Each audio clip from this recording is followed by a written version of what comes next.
studying and learning situation, it's important for students to know how they can maximize their retention of information. Arguably, the best way to deepen your knowledge is to meaningfully consider the content you are learning while you are being taught in a process known as active learning. Students who want to understand the content.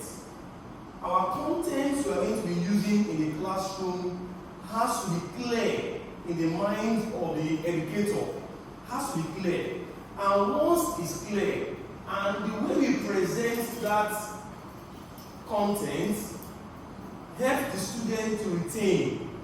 The problem I have with so many students or some students is that they always find it difficult to retain or to recall what they have learned in class. Even without going through the textbook, the content is so jam-packed, is so cumbersome that we have not been able to synthesize what they need, the information they need to know. And that becomes in the aspect of the sound educator. Thank you. Now, what is active learning? Active learning is when students are intentionally engaged in content and do a meaningful activity with the information they are learning. This typically involves thinking, discussing, or investigating the content while it is being taught, rather than being simply told. And we will see the level of interaction in a class now is always student-centered. Meaning that when you give information to the student, once the information is clear, there should be a stimulation. And that is why I recall when I was watching a bit of Mr. Kike's video in United Arab Emirates in Dubai, I was able to see that he talks less, but they do what we call simulation learning. Meaning that what? In the classroom, they have practical things they have to work on. The teacher becomes as a guide. Is that again? Becomes as a guide. Why he is telling them what to do, he talks less. They are also thinking, discussing, investigating what they are doing. A practical way of teaching. And that way, it will stop. Because students learn better than what? By doing. By practical way of doing. We talk less, we talk and do. I do as I do. By doing that, they learn processing and it stops. Because all of them are processes. From one process to the what? To the finishing point. And you don't stop. And students are not producing things by their hands. And that is the best education that is moving towards. And we need to be looking at that angle of active learning. Thank you.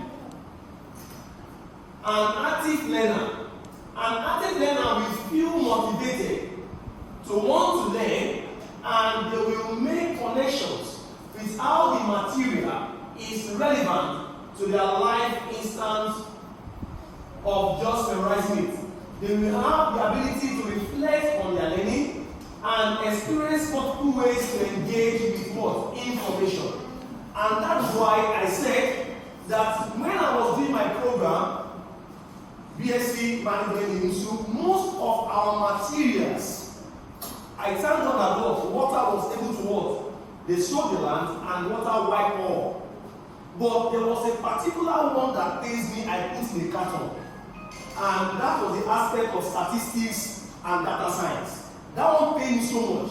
I lost that material. I was very late in the library. And I see it in the carton. Meaning when I come back, I will now carry it. That becomes a great treasure I lost. It therefore means that what? In 2017, I started gathering some materials going into the CD. And that becomes what? There are some materials we use in the library. They are outdated. Meaning that what? They are old versions. The lecturer's note is so what? Is irrelevant. Meaning, we are doing a course in statistics. And the book recommended by us curriculum, that textbook itself does not answer our problem. We have to be going to tutorials to get adequate information. Even the lecturer using that professor's textbook cannot digest it.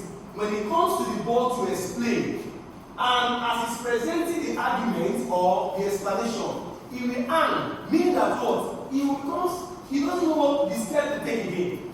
I don't have a compiler book. And it becomes so difficult. At the point is that he has to pause. And when he said to the next lecture, the next lecture, he won't even revisit again. That becomes a problem. And we cannot read. That's like in the school of now, you can be able to what? Challenge or meet your teacher in private university. But in federal and state university or state level education, you dare not challenge your lecturer. You dare not. So what do? You don't have to be complaining. Complaining will not solve the problem. So you have to what? Take extra effort by going to tutorial where they will debunk that explanation and make it what? Simplified. Meaning that what? Any material you present to our students, that material must contain information relevant. And that's why when they are reading, if that material is not adequate, they don't get the vital information. And that is why I seek my knowledge outside the country. I have those guys I follow. Meaning that what? Whenever I need a material, I'll get it. In accounting, for example, I have a guy I follow. First accounting tutorial, meaning Felix Owusu Gedi. Is in Ghana. Whenever there are some topics that are so complicated, simplified accounting will not give you. Essential will not give you. Financial accounting made easy by Frank will not give you. But the video he has done becomes so elaborate. If I can work from 6 hours or 5 hours, I'm okay. And I'll write the procedure. It is clear. I can make it solve problems. The same thing with Shoaib Academy in India. The same. But our materials we have in the library or in our schools does not make us to become problem solvers. And that becomes a problem. Good. Now, active and passive learning. There's a difference. Active and passive learning. Now, to understand active learning theory properly, it is important to recognize what it is not, in contrast to active methods. Passive learning is when students simply receive information presented to them without considering it more deeply, leaving it up to their teachers to do most of, if not all, the work. This is common when students are unfocused or distracted or when they lack motivation. Now, when we give assignment to our students, the student on his own should be able to what? Do that assignment based on the example or comprehensive step we are giving to them. They don't need to be calling their parents. Their parents do not have that time. They should be the ones solving their parent problem, solving their siblings problem, or when they encounter somebody else, they should be able to what? Solve their problem. And that is why passive learning is at home. Some people read what? Just to memorize.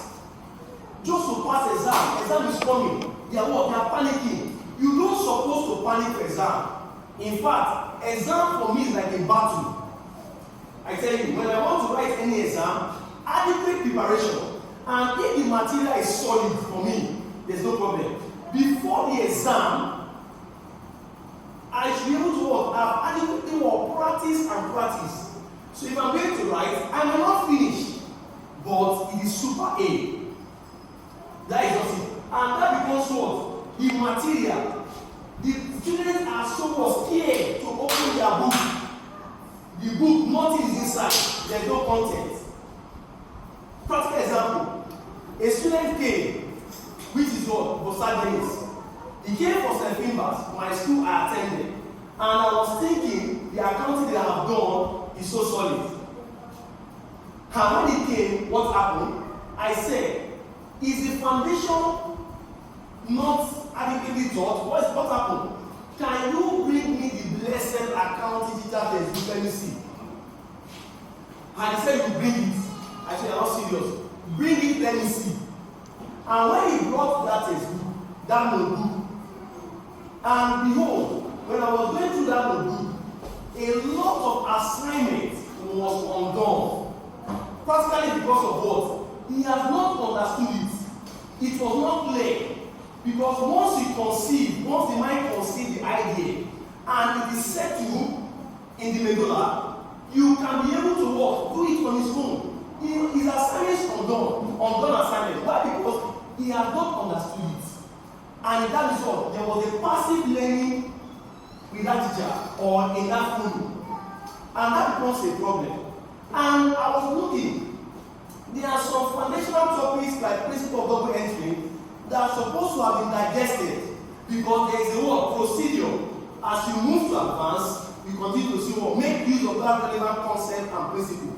Then we did something last time which was on correction of errors. You cannot correct errors if you have not understood the foundational principle of double entry principle. And that becomes a problem. You cannot guess in accounting. You cannot guess. Because once you start guessing, there will be a problem.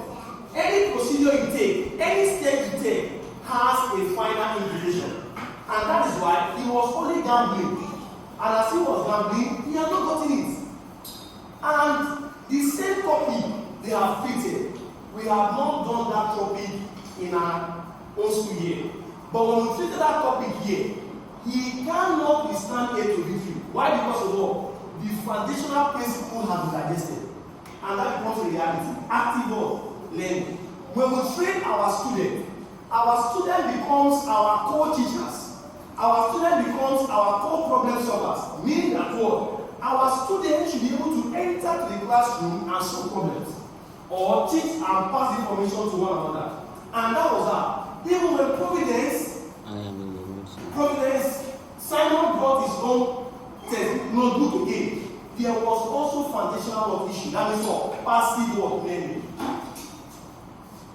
Now, passive learning. Passive learning takes less energy, but unfortunately, most often leads to worse outcome for students. Passive learners typically do not retain or understand information to the same degree that active learners do. While passive learning is still preferable over being completely unfocused in the classroom. In a choice between active and passive, it is best to go for what? Active work learning. Is that again? Is that interesting?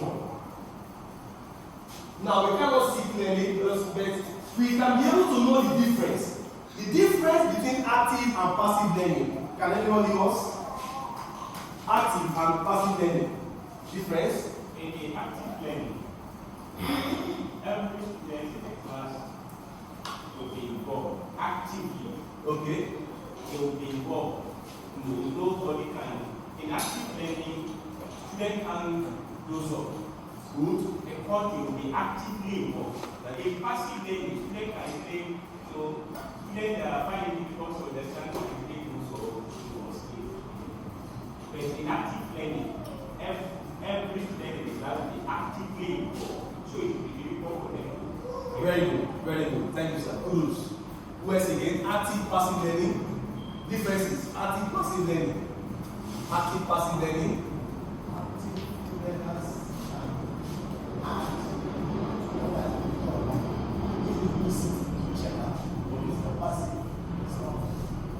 Good.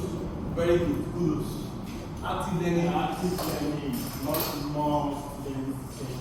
Active. Good. What of passive? Now the active is much more student-centered than the passive. Okay. I also want to believe that active learning, students have a higher percentage or higher possibility of being able to remember and able to carry it out practically than passive learning. Very good. Because in the course of learning that it is being active, they make it active, rapidly demonstrate, it makes them to remember for a very long time compared to passive.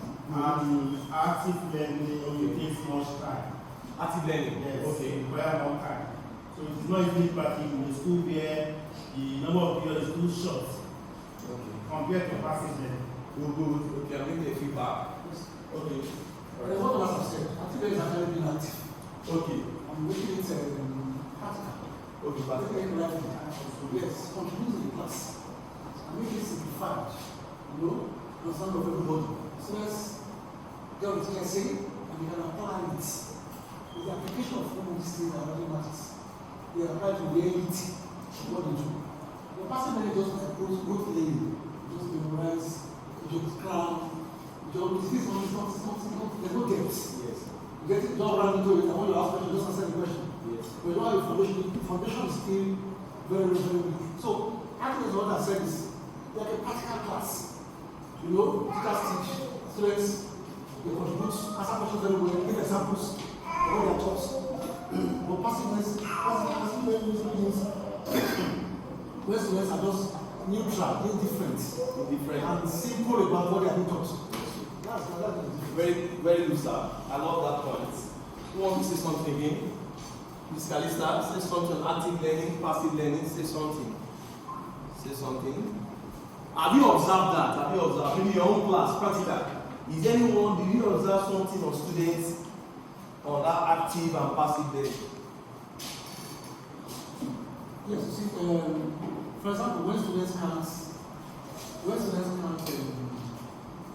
can't properly ask questions, Okay, sir. or answer questions of what they have been taught. For example, the teacher teaches in class, and you are teaching something and asking the students to contribute. The student is indifferent, the student is, let me say, lost over what you are saying. Maybe because of lack of concentration, maybe because he doesn't have time engage. He doesn't like growth level, doesn't think, okay, I'm thinking. But the only student is teaching in class. And step by step, the student is actually following what teacher is saying. Even when the teacher makes a mistake, he knows there's a problem here. And brings the attention to it. You know, carry the student teacher along, ask a question properly, and all that. That's active learning. Like those the person there is, the person just neutral, the person is not just there. So that's the Okay. Any other conclusion? Alright, we move. Now, there are 7 strategies. It could be more. So they say 21. But I'm trying to minimize the slide to be cumbersome. I try to pick one of them, 1 or 2. Like 7 learning strategies or techniques. Now, the first one is think, peer, share. Someone should read for me. Can someone read? Think, peer, share is a great learning strategy. So the whole teaming skills, you engage in group work. It works by providing useful prompts or question and giving them time to respond to it independently without jotting down their ideas. Now, you see, we allow the students. Now, that's why the multi-studial pattern of learning allows students to think, creativity, what? Looking at the concept.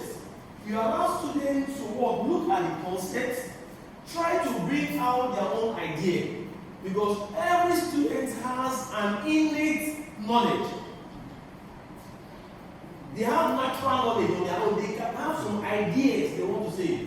But they might not be able to what? Say it to the way we want it. But they have a what? Innate idea. Now, when you peer them again, they bring their what? Each individual are thinking, they come as a peer.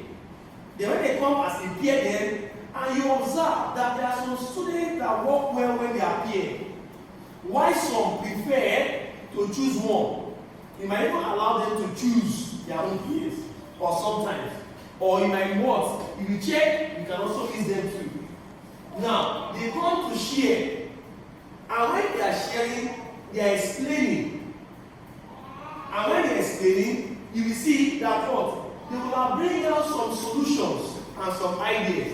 And by so doing, it will not work. You won't forget it again. They will retain it. I remember in what? In the university, Imo State, you will see the art students, those who are acting, they always put them in pairs. and they share what they will act or what they will do. They produce some what? Episode. If you see them acting here, and that's what. By so doing, they will have what? Produce some movies they will not be selling. Is that again? That's an idea. It's another strategy way. Now the second one has to do with what? One sentence summary. A very good example is that in English. Now, Mr. Ben will able to what? Agree with me that if you fail summary in a year, or you don't answer summary independently, or how to summarize it using your own way, D7, E8, F9. Why? Because of what? Summary is your originality. How do you summarize when you have read a story? How do you summarize it? How do you bring it into a cogent point? Because what matters a lot. How do you summarize? How do you synthesize? How do you what? Present it in a simple sentence and you get the point. What does this have to say? Let me do some observation. Okay. Thank you, something.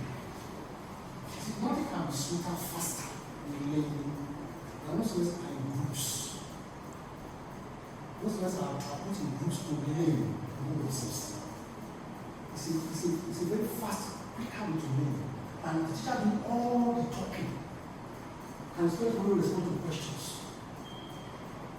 So there's a teacher factor in the class. There are student factors also in learning. The way children can learn quicker among themselves when they're interacting can't be the same way they can follow the teacher. I don't know what I'm saying. Now, the person is to teach large classes. For example, I would say, okay, classes of about 20, 30 students. I could give an essay topic to say 1, 2, 3, 4, 5. That was topic. That's group A, group B. Blah, blah, blah. That was topic. And just like that. What one person gets in group A, what applies to everybody there. In group A. Thank you. What everybody gets in group B applies to everybody there. In group C applies to everybody there. So there is that tendency for them to come together and look for good ideas among themselves. How to go about it, look at the content, look at the language, look at the organization, look at the expression, and then write a collective essay. Get it? And discover that somehow they fare well, they do well properly. This also applies to those who go for something.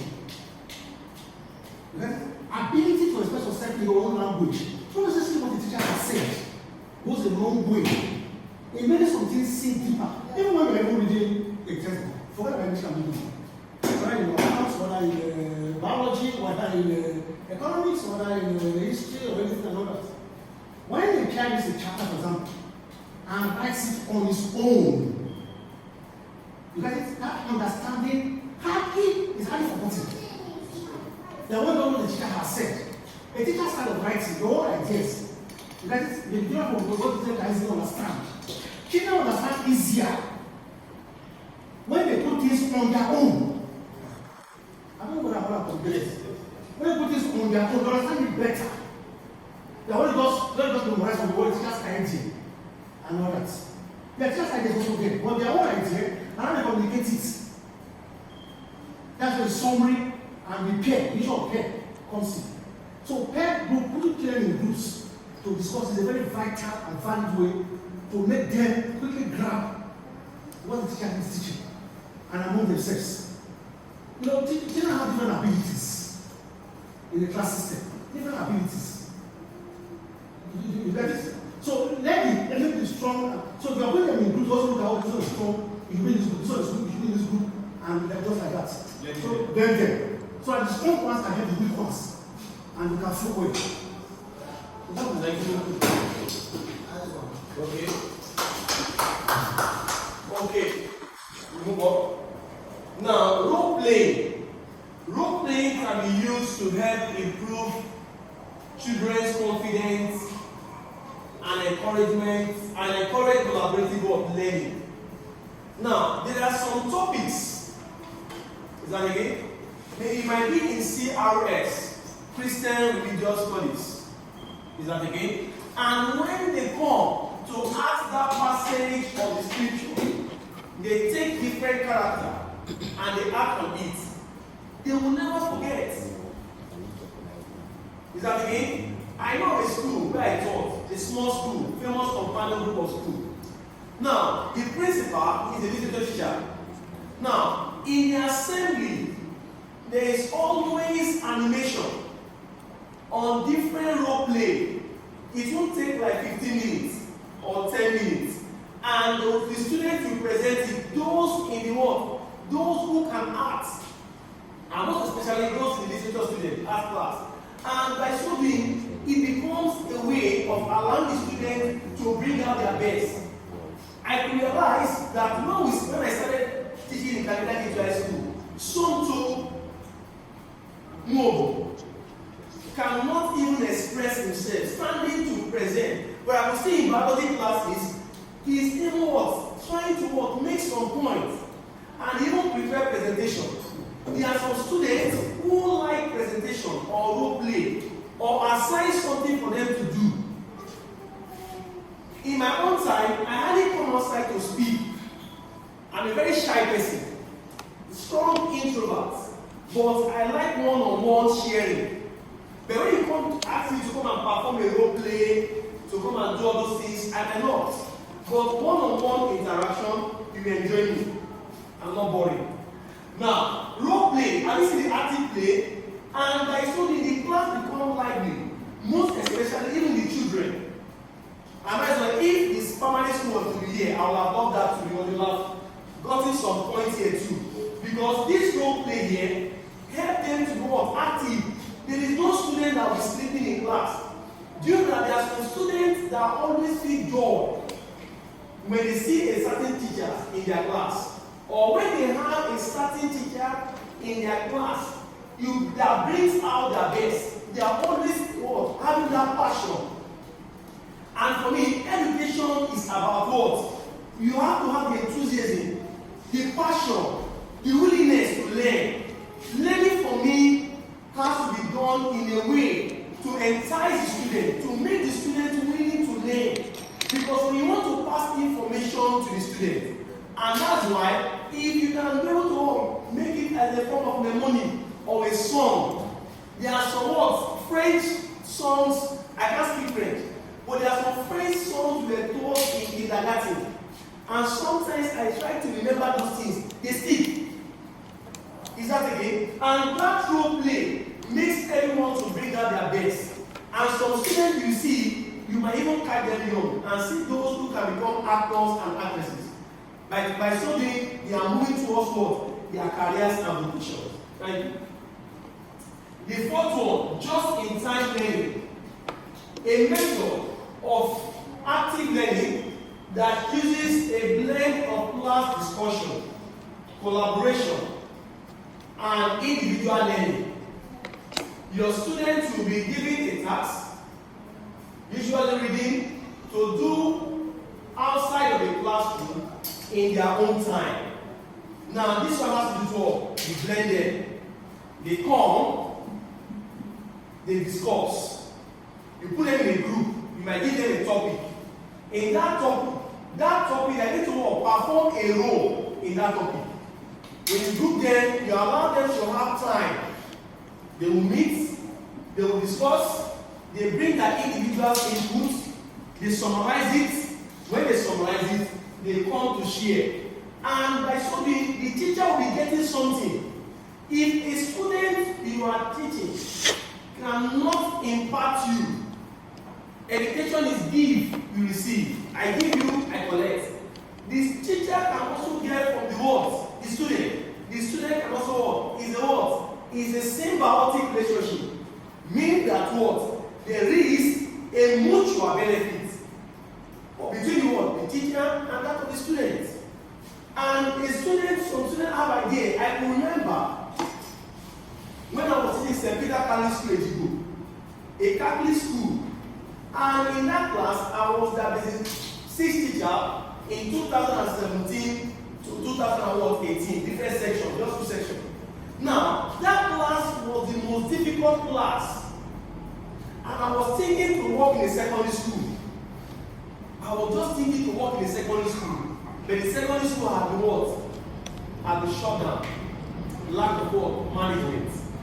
Now, I was there to take the primary 6, and that primary 6, the priest told me that, brother, if you can be able to what? Dismantle and build, don't look at their size. Nothing. They have received some what? Some one term or the other. Some teachers have come and gone. They have not been stable, and it has affected them. They have not been able to have what? A full section or a full term, and that becomes a problem. But I told him that the money you want to pay me is very small. I don't have money to spend that money. I don't know. Very well. For me, I might need two or two things I'll buy. But he said, just try. And I started. And most of the materials they have in the secondary school, I was using some. Then some I have to go to Oshodi, advanced tutorial, one of the family students of our day, to buy one of the textbooks I used to use in my secondary school. Written by what? Barrister Oscar Yoha. Fundamental formulas in English. You know, as a primary 6 teacher, you are meant to what? Teach almost virtually the subject, apart from Yoruba and French and music. So you're just like jack of all trades in primary school. And mathematics you teach.